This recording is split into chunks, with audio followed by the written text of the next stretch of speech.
do I report this now or do I wait? And I'm thinking, if I'm a parent, I don't care. I want to know now. And I hit the button, a little bit stressful. Afterwards, we got multiple comments of thank you that I didn't have to stress. I knew my kids were safe. And that's when I knew, like, okay, you're doing real work, real impact. And that's just earned trust over years.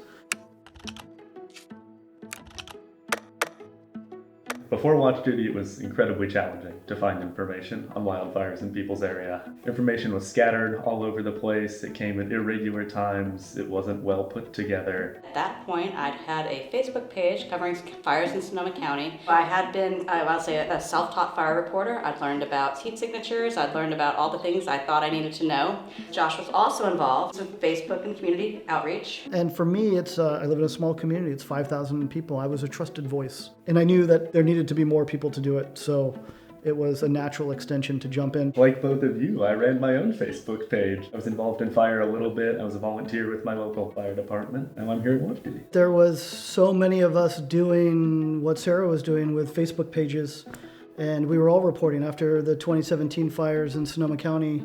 The fire reporters, we were filling a gap. I was really taken aback at how little information was available. If you're evacuated, that's painful. After the big 2017 Tubbs fire, it was a crash course for everybody, including professionals. And we used the tools that we had available to us, Facebook page, Twitter, and we were just all starting to kind of coalesce together. We could take very technical jargon and put it into layman's terms. It helped people. But social media was just a horrible platform for doing it. So you'd put out a post and then you'd have to deal with the comment section. Yeah. The comment section was a nightmare. Yes. All the conspiracy theories and all the other things that you didn't have time to deal with suddenly were on your plate. Watch Duty was founded in 2021. John's moniker was Easy Solutions to Hard Problems. And he said, I don't know how to do this reporting stuff that you do, but I know how to build tech. So we just started talking about, well, we want to report things without the social media aspect. And John he took it to heart and ran with it. We weren't sure in the beginning, where people be like, oh my gosh, I don't care what's happening out there. But they were like, we respect it because I know someday it's going to be us. It's a big responsibility to press the button that's going to ping 500,000 people. I agree with Josh. Pressing the button is kind of scary, but at the same time, it's very satisfying knowing that you're helping other people. I think especially when I moved to Montana and I wasn't able to help out in my local community on the fire department, being able to help out the whole state of Montana with Watch Duty was really intrinsically satisfying for me. I was out doing some driver's training at my local department, and I had already taken a fire earlier and it was kind of done, but I was still listening to the radio as we were driving around. We heard them call forward, progress stopped, and I told my instructor, I was like, hey man, we gotta pull over, I gotta update Watch Duty. He was like, you gotta do what? So the early days of Watch Duty, it was a slightly different product. The same bones were there, and now it's all the bells and whistles. There was stuff that we had to learn on the fly, fires that were at the border of counties. Mm-hmm. Like, oh, we need to find people in Napa County because this fire's moved from Sonoma to Napa County, and figure out those things. And then as we progress bigger, different states act totally different than California.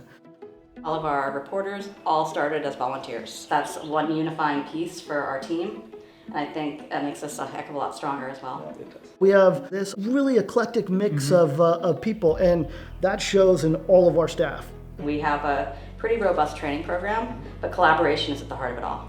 That we found cohorts of people that were doing it just like us, learning their language, bringing them into the platform, and then just expanding it. Some of those people became reporters or contributors. Contributors are very important to our ecosystem. Those are people who are listening and gathering information that is then vetted by a larger community of reporters or contributors before it goes live. But we built up as organically as you can possibly imagine. The engineering team is like 15 strong now.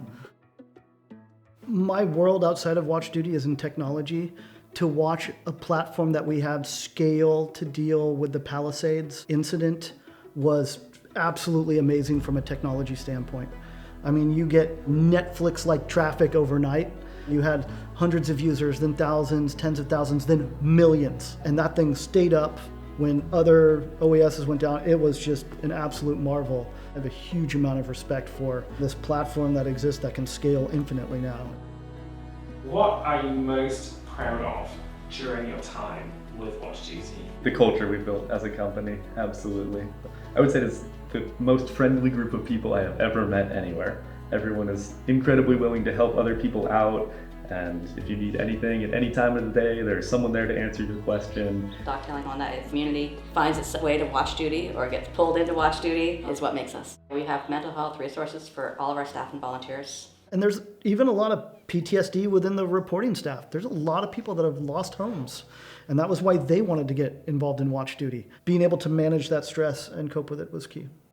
When you hear the alarm on watch duty, you know what to do, you know the stuff is vetted, and the trust is big. Watch duty is a free tool of one of the many tools that should be in your toolbox.